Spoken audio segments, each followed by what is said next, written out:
মন্দিরে এখন পূজা হচ্ছে, সন্ধ্যেবেলার আরতি 8টা দিয়ে শুরু হয়। তো পূজা চলছে। দেখুন, এটা হচ্ছে নিউ আলিপুর। আসতে হবে, এসে বলতে হবে আমি চণ্ডী মায়ের মন্দির যাব।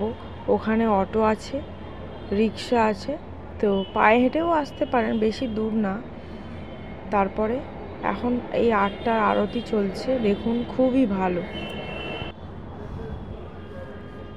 তারপরে ওখান থেকে আসতে হবে চণ্ডী মায়ের মন্দির, হেঁটে এলেও হবে। আপনারা মন্দিরটা দেখবেন, আমি দেখাবো, ঠাকুরগুলোকে দেখবেন, সেটাও একটু পরে। আগে আরতিটা প্রথম দেখুন, মন ভরে যাবে, মন ছুঁয়ে যাবে, খুবই সুন্দর। মা যেন এখানে হাসছে, তার সঙ্গে সঙ্গে আমরাও আছি, আমরা দেখছি, আমাদেরও মন প্রাণ সব শান্ত হয়ে গেল। মায়ের গান, তার সঙ্গে আরতি।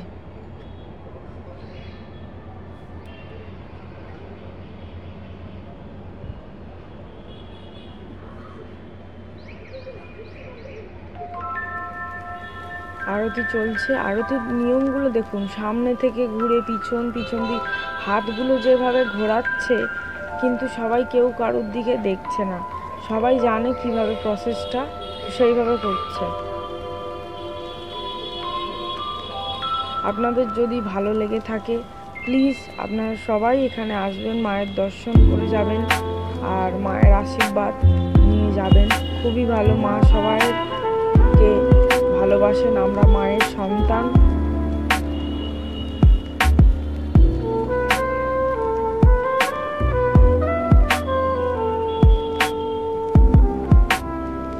সবাই ছবি তুলছে, আমিও তুলেছি, ভিডিও করছি, ছবি তুলেছি কিছু।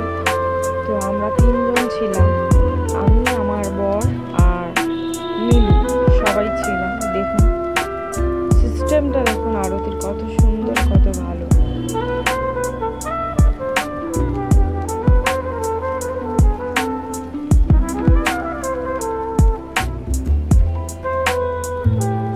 আমরা ছবি তুলছি, সঙ্গে সঙ্গে মাঝে মাঝে হাতের তালি দিয়ে দিয়ে, করতালি দিয়ে দিয়ে ঠাকুরের নাম জপ করছে। তার সঙ্গে আরও যারা ছিলেন তারাও ঠাকুরের নাম এভাবেই জপ করছেন।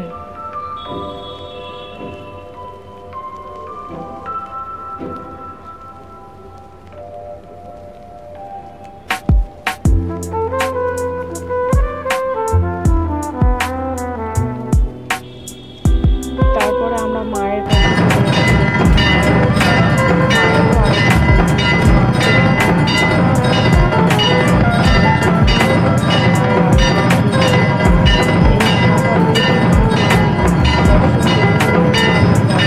স্টেশন দিয়ে নেমে বলতে হবে অটো রিক্সা নিয়ে আলিপুর চণ্ডী মায়ের মন্দির যাব।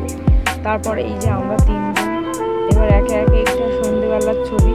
আর এই যে মা চণ্ডী মা, তারপরে এই যে রাধা গোবিন্দ কৃষ্ণ, এখানে হচ্ছে মা শীতলা, জয় বজরংবলী, জয় সিয়ারাম, তোড় দে দুশ্মন কে গলি, ভোলেনাথ শিব শম্ভু, হর হর মহাদেব। তারপরে দেখুন এখানে নেক্সট আমার নাড়ু, সোনার চাঁদ গোপাল, তারপরে গ্রহরাজ, তারপরে এখানে আরও আছে, এটি একটি নামটা ভুলে যাচ্ছি, এটাও আর একটা ঠাকুর, মা সীতা।